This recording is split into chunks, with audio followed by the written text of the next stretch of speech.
According to her, lahat naman tayo nagdanais na mapaalis sa pwesto si BBM.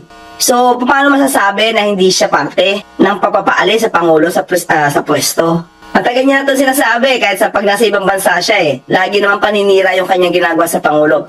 Kung gusto niya talagang tumulong sa gobyerno, huwag na siya manira ng pamahalaan. Huwag niya sirain ng Pangulo. So doon pala makikita natin kung anong motibo niya. Sino lang ba may gusto ng resignation, BBM resignation?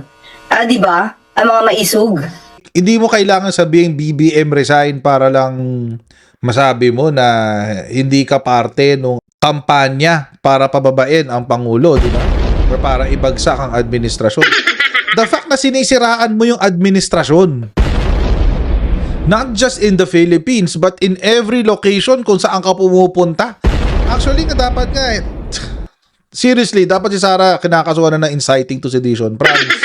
No joke. No joke.